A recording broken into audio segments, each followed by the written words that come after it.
Yannick Noah, bonjour. Bonjour. Alors, on vous sait grand supporter des Lions indomptables. Alors, pour l'instant, cette équipe, elle compte 2 victoires et un nul.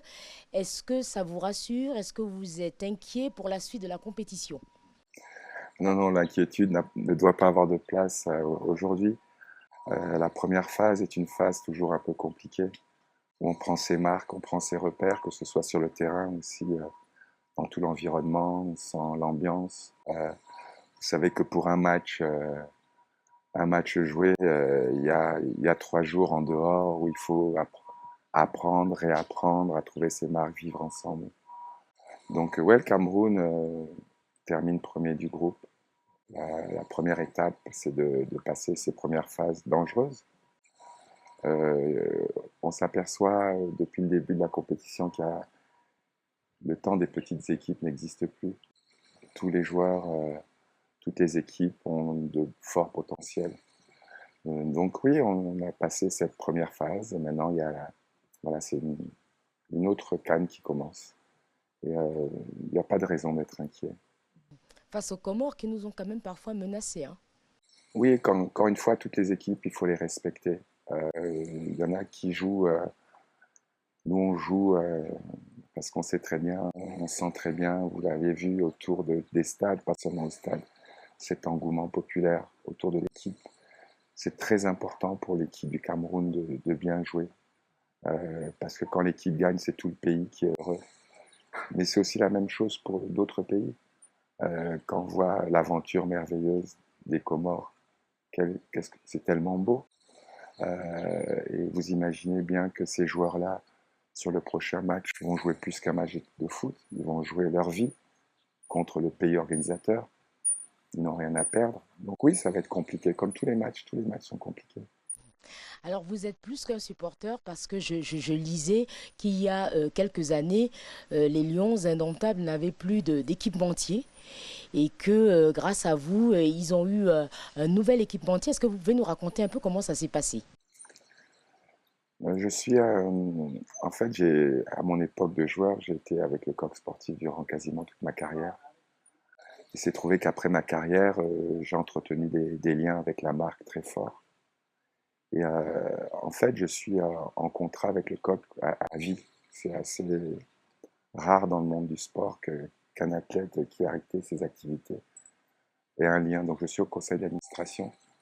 Euh, et du coup, la question s'est posée de savoir si entre différentes opportunités, options, est-ce que l'idée de prendre l'équipe nationale pouvait être intéressante.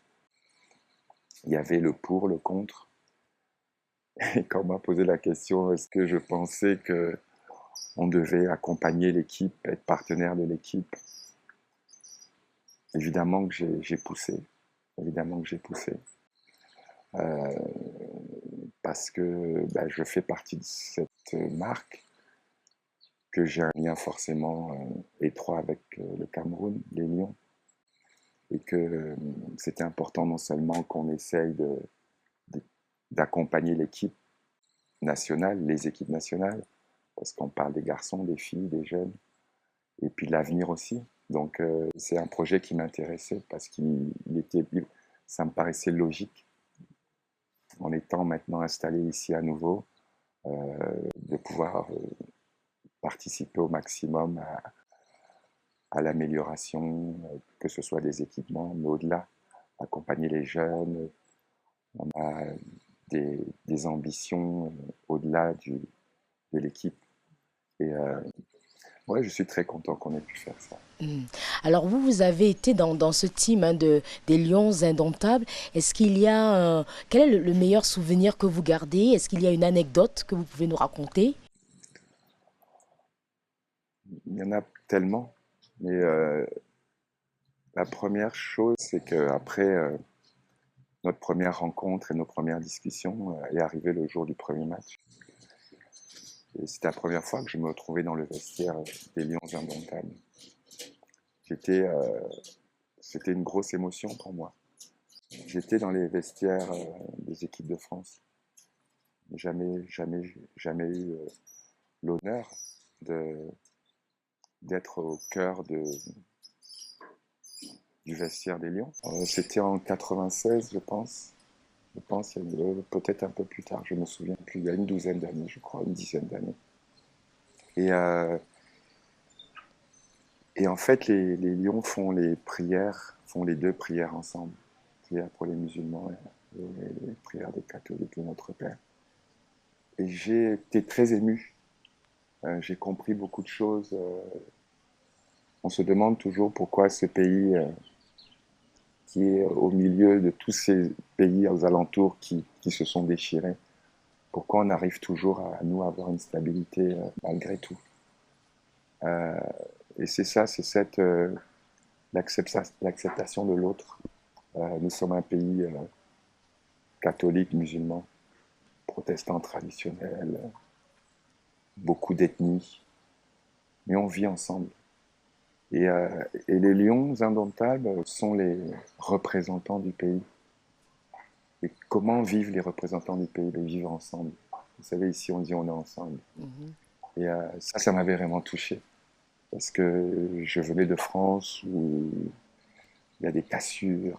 Et là, tout d'un coup, j'étais très, très fier de ça. Je trouvais ça très, très beau. Et l'autre anecdote, c'est qu'on était à l'hôtel ici. On allait jouer le dernier match qui était qualificatif pour la Coupe du Monde. Et dans le bus, il y avait toute la ville. Quand on est parti de l'hôtel jusqu'au stade, toute la ville était sur la route. C'était incroyable. J'étais au fond, j'avais les larmes aux yeux. Et les joueurs chantaient parce qu'il fallait que ça sorte, parce que c'est très très fort. Mhm. Parce qu'on ne joue plus que pour soi ou pour sa famille, on joue pour tout le peuple qui est là. Et c'était quelque chose d'extraordinaire. Alors là, il y a un nouveau président à la Fédération camerounaise de football.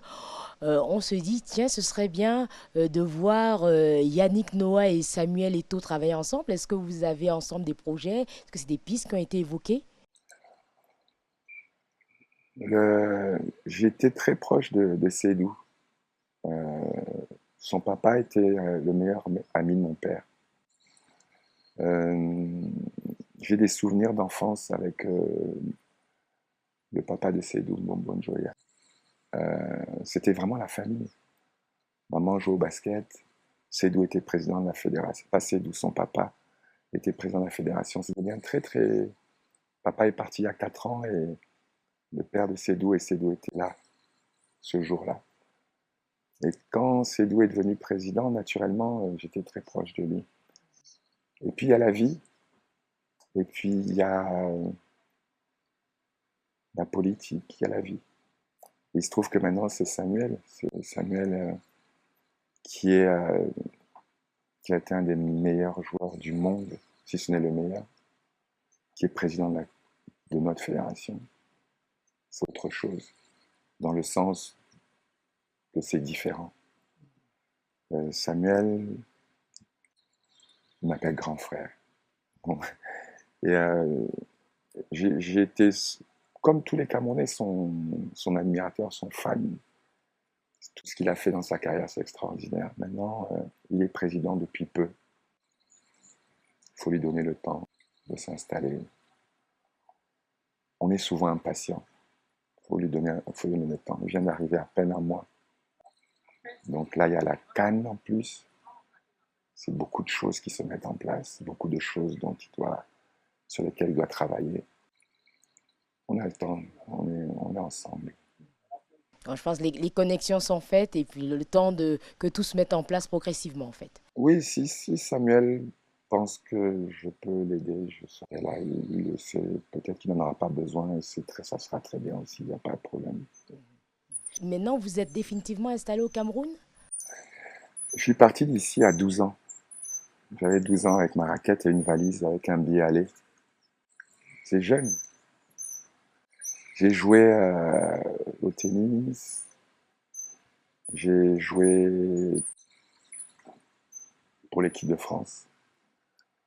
Donc quelque part, j'ai essayé de donner à ma mère tout ce qu'elle m'a donné à travers sa France, ma France. Et j'ai été frustré d'avoir fait des concerts dans des stades en France, au Stade de France, 80 000 personnes, des millions d'albums, Roland Garros, les Coupes Davis. Fed Cup avec les filles, toujours l'équipe de France. Et je me demandais toujours, mais comment je vais pouvoir vivre l'autre partie de moi, la partie camerounaise, la partie africaine, la partie noire. Et quand je suis rentré ici, il y a quelques années, pour accompagner les dernières semaines de papa, c'est devenu une évidence que je devais reprendre le flambeau. Un, de ma famille, et deux, de cette partie de moi qui a été, de par mon destin, mis de côté. Et l'année dernière, je suis revenu ici et c'était naturel et très fort en plus de pouvoir m'occuper de la terre où j'ai grandi, agrandir cet endroit pour mes enfants, pour mes neveux, pour mes petits-enfants et protéger ce lieu. Mon fils, il peut aller à l'hôtel et acheter l'hôtel et puis repartir. C'est pas un problème. Mais par contre, venir avec ses enfants ici, qui viennent, mes enfants avec leurs enfants, écoute, ils sont sur leur terre. Ça n'a pas de prix, ça. Et je me suis dit que c'était ça mon destin, en fait. Peut-être que c'était aussi fort qu'aller gagner des tournois. Mais en tout cas, c'est comme ça que ça se passe. C'est mon destin d'être à nouveau ici, de rester ici et, euh, et de protéger ce lieu. On sait que vous êtes engagé dans beaucoup de choses, d'associations. Les projets concernant le développement du sport au pays ici, c'est lesquels? Disons que là où je maîtrise, c'est le tennis. Euh, donc, il y a beaucoup de choses à faire. La première chose dans le tennis, c'est que c'est un sport qui est beaucoup plus cher que d'autres. Un cours pour 2 ou 4 personnes, du matériel. Donc, mon rôle, c'est d'essayer de mettre en place des structures afin que les enfants, les jeunes, aient accès au tennis. Et dans un deuxième temps, ou en même temps, avoir un encadrement de haut niveau. Euh, il se trouve que j'ai un ami qui s'appelle Joe Yebog, qui est à Douala, anglophone, qui a été joueur de tennis il y a une trentaine, une vingtaine d'années, et qui lui a commencé une académie. Il est aux États-Unis, et depuis des années, avec ses économies, il a commencé pierre par pierre à monter cette académie. C'est un endroit extraordinaire, je vous conseille d'y aller. C'est à côté de Douala, c'est merveilleux. Et donc, au lieu d'essayer de créer ma propre académie, je veux vraiment l'accompagner. Je veux l'aider. Je veux travailler avec lui, m'appuyer sur cette structure, la faire connaître, l'agrandir. Et je pense que d'ici quelques mois au maximum, 1 an ou 2 maximum, cette académie sera en place pour pouvoir y former des joueurs de haut niveau. Et moi au Cameroun, mais j'ai l'ambition, et lui il en a beaucoup aussi, que même des gens viendraient de l'étranger pour venir ici profiter de son expertise.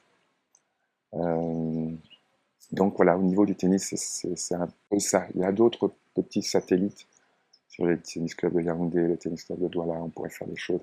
J'aimerais pouvoir m'impliquer aussi dans le tennis dans le Nord Cameroun. Mais ça commence par ma présence.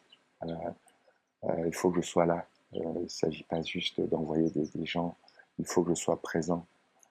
Parce que ma présence, j'ai remarqué, peut aussi dynamiser, motiver les gens. Ils ont besoin d'aide. Et oui, ça me passionne. Encore une fois, c'est très fort parce que c'est normal. C'est mon destin de faire ça. Je ne pense pas que j'aurais pu le faire il y a 10 ans. Ça aurait été peut-être trop tôt.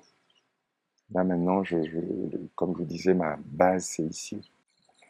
Je me réveille le matin et mon grand-père, ma grand-mère, mon oncle et mon père sont enterrés juste à côté, donc ils sont présents. Donc ce que je fais, je suis porté par leur mémoire et je ferai ce que je dois faire et ce sera le maximum. On termine par un pronostic qui succédera à l'Algérie le 6 février. Ben, ce qui est sûr, c'est que c'est pas l'Algérie. C'est dur. Je rêve, je rêve que ce soit le Cameroun. Je rêve que ce soit le Cameroun. On l'a gagné plusieurs fois, mais gagner à la maison, c'est autre chose. Je rêve de ça. Donc, moi, je crois en la force du rêve. Je crois qu'avant d'arriver au bout d'une belle aventure, il faut d'abord la rêver, la sentir. Des fois, on peut fermer les yeux et penser, et ça vous donne une émotion. Et ça serait merveilleux. Merci Yannick. Merci à vous.